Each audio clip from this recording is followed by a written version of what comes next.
how did we get connected?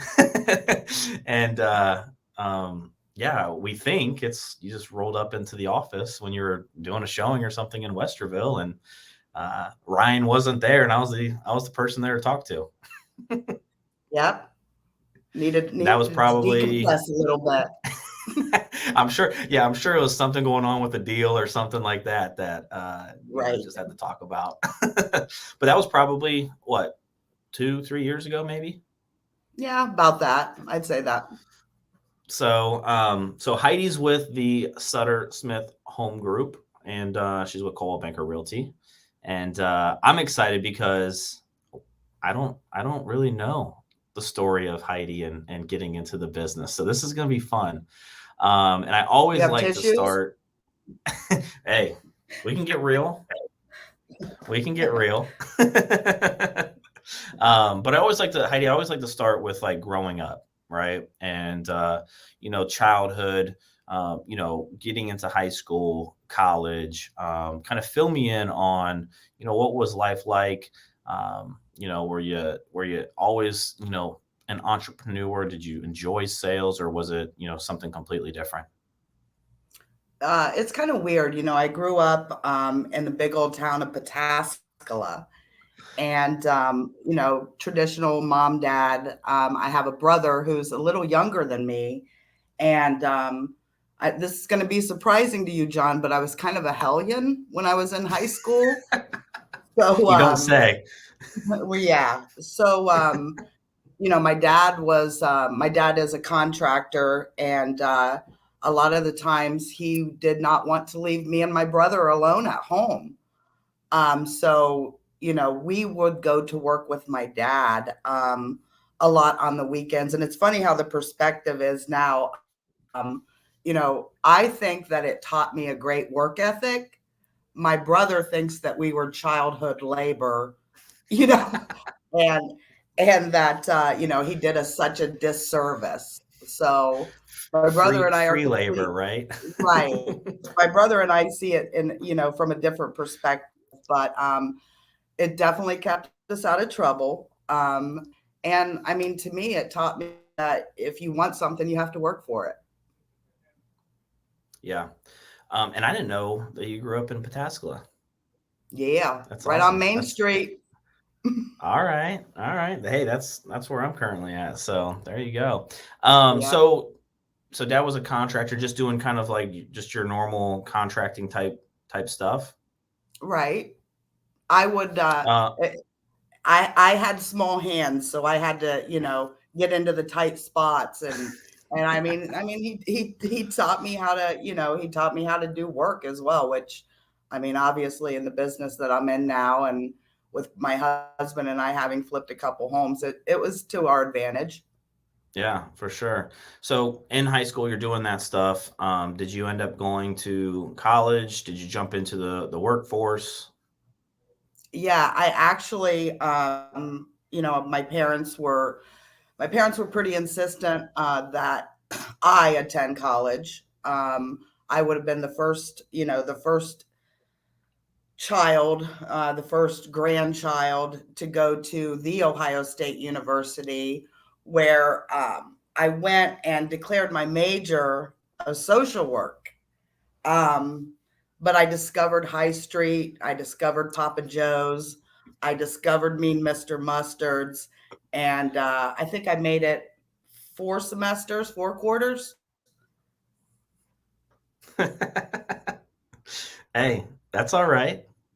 You Right. experienced life, right? I sure did, for better or for worse. Hey, at the end of the day, it all leads to where you're at now, right? So it's all worth it. It's the journey. That's the whole point of the podcast. So you go I to know Ohio how to push State. people down alleys and shopping carts. So you go to Ohio State, going for social work, figure out one way or the other that, college may not be the thing for you. What was the next move for you? What was the next step? I got really lucky. I think in life it's always not what you know, but who you know. And you know, I got a job with the county. I was lucky enough, and this is going to be real entertaining to you, that I became a dog catcher with Franklin County.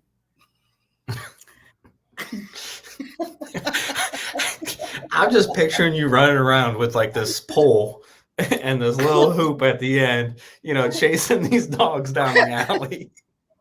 I was the only female dog catcher, and I had a method, man. You know, we were over on Alum Creek Drive, and I would stop on the beginning of my shift, get a bag of sliders, and I caught more dogs than any man that would chase them, run with his pole, wrestle Rottweilers. I'd just lure them into the van, and my quota was met.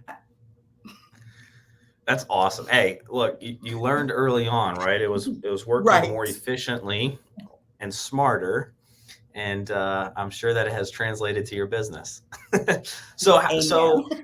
so how long did you do that for?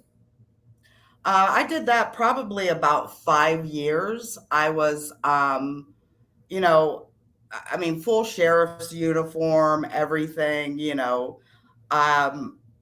I just kind of saw it as not the thing that I wanted to be when I grew up.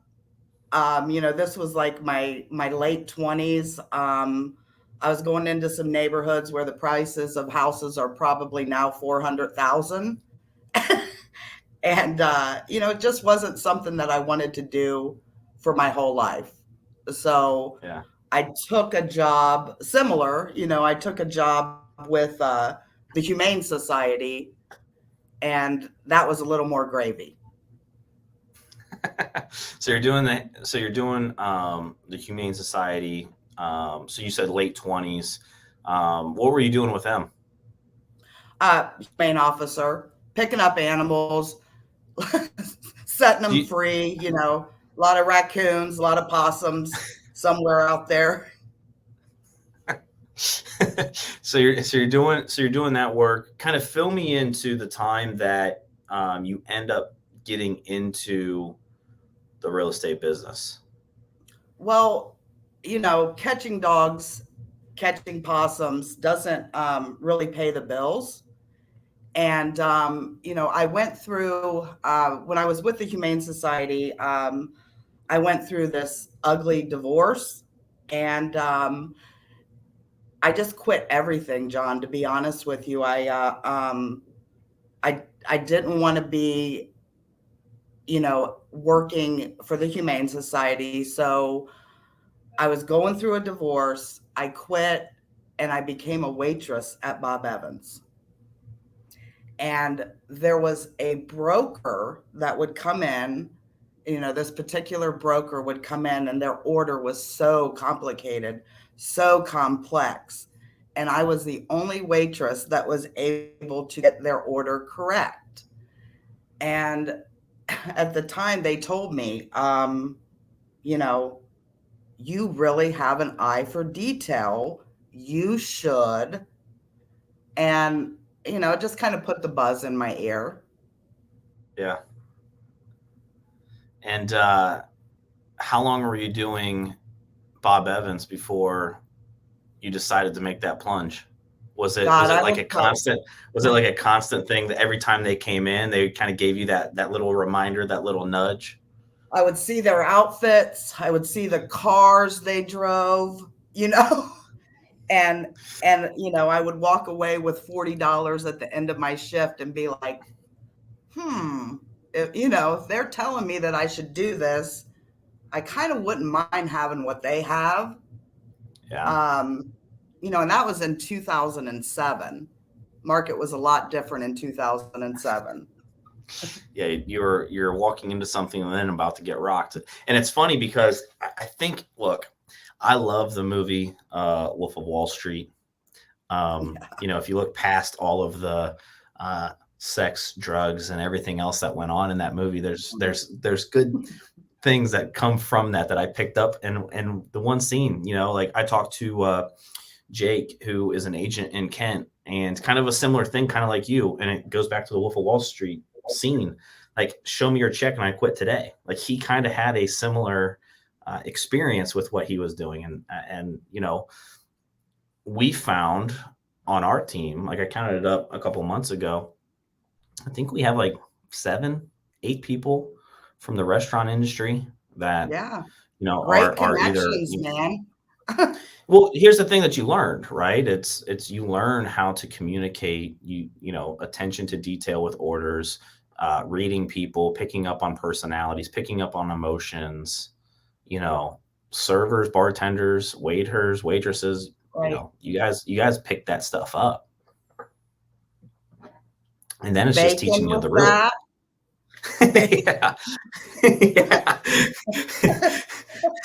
Yeah. You So, know. so yeah. Yeah. So the brokers coming in, giving you kind of planting those little seeds, right? Hey, you may be good at this. You should probably think about this. Get into it. When did you decide to really make that decision and dive in?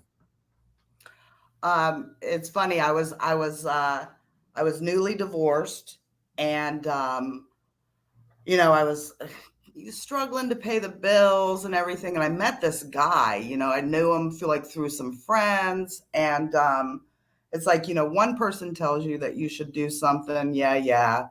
But I met this guy, and he was like working at a small brokerage. He said, "My God, you would be really good at real estate." And that was like my aha moment that, man, I really love this guy. I think I'm going to, ask him to go out on a date by asking him more questions about real estate. and, and maybe, maybe this is my sign. Like, 2 people telling me this, maybe it's time. And Yeah. that's when I made the jump. I started at Hondros, and um, there, I'm really hard headed. And when somebody tells me I'm not going to do something, that's when I do it. I remember this particular instructor, as I was sitting there flipping through my magazines, bored at what he was talking about. He said, only 5 of you are going to be in the business in 10 years. And it's been 10 years.